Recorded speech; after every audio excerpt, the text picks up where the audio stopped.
L'association en Belgique, on l'a créée il y a quelques mois, 4, 5, 6 mois.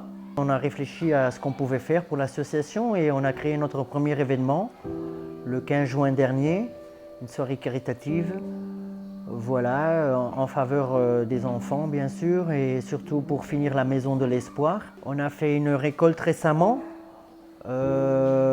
qui s'est terminée début juillet.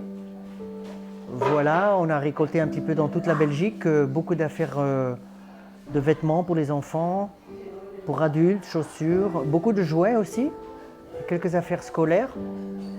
Et on a envoyé ça et puis cette semaine c'est arrivé voilà, à Dakar et bientôt donc on va distribuer ça.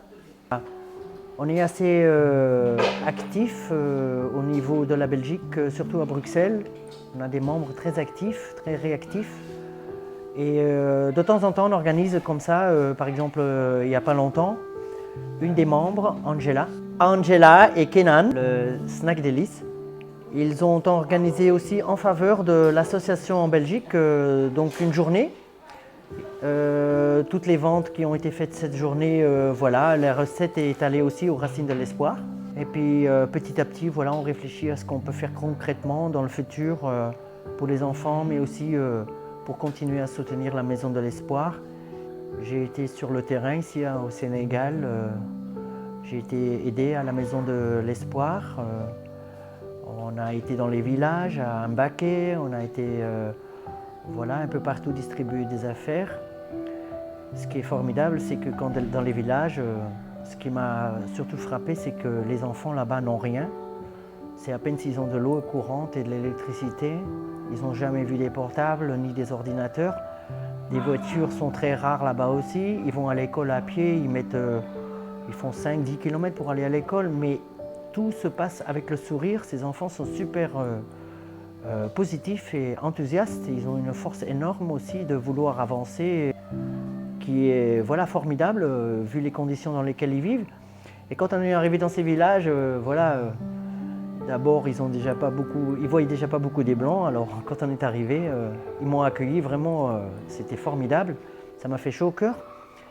Et quand on a distribué les affaires aux enfants et aux familles, voilà, ces enfants, ils étaient super contents. Et malgré qu'on ait fait un voyage de 5 heures aller et 5 heures retour en Diagandiaï, et malgré le mal dans le dos et partout, non vraiment, le sourire des enfants, ça nous a, voilà, ça nous a fait chaud au cœur et c'est pour ça qu'on le fait au fait. C'est pour ça qu'on le fait parce que ces enfants, c'est vraiment l'avenir du Sénégal.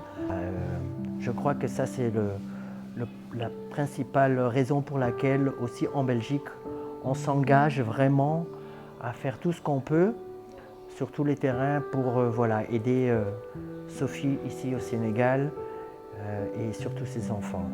Et surtout aussi les enfants malades, les enfants abandonnés, orphelins, parce que voilà, ils méritent vraiment une chance de réussir dans la vie. Il n'y a pas longtemps, au mois de novembre passé, Sophie est venue à Paris et c'est pas tous les jours que Sophie vient en Europe. Donc on en a profité pour vraiment venir la soutenir. Il y avait une récolte sur place, une récolte de vêtements. Voilà, donc j'ai pris ma camionnette, je suis allé voir Sophie et on a passé 4 jours formidables, 4 jours très très fatigants. Du matin au soir, on a fait une récolte énorme. On a fait, je crois, les 4 jours 1200, 1300, 1400 km pour vraiment parcourir les régions parisiennes et récolter. Et voilà, on a passé des moments formidables, on a fait une grande récolte. Et puis voilà, et puis c'est par rapport à cet événement-là que voilà, Sophie m'a proposé de devenir le représentant de la Belgique. Je lui ai demandé, bon, est-ce que tu crois que je saurais faire? Elle a dit, bien sûr, tu es allé avec moi sur place en Sénégal, à Paris, ici et là, tu vois comment ça fonctionne. Et puis voilà, on est de très bons amis aussi, on se connaît. Donc voilà, malgré que c'est un terrain que je ne connais pas, je me suis engagé, ce qui n'est pas facile, parce que vraiment le social, c'est vraiment pas facile. Il faut vraiment motiver des gens à vous aider, il faut vraiment motiver des gens à donner aussi. On sait que c'est pas facile, beaucoup de gens sont réticents aujourd'hui, mais on fait comme des efforts et on a de beaux résultats. On a des beaux résultats. Pourquoi? Parce qu'on a ça dans le cœur et on va jusqu'au bout de nos engagements et de nos objectifs. Je ne regrette vraiment pas. Ça, c'est un engagement à vie parce que faire du social, c'est vraiment, voilà, c'est pas un club, c'est vraiment un mode de vie. C'est quelque chose qu'on a dans le cœur et c'est quelque chose qu'on veut partager avec beaucoup de monde. Voilà.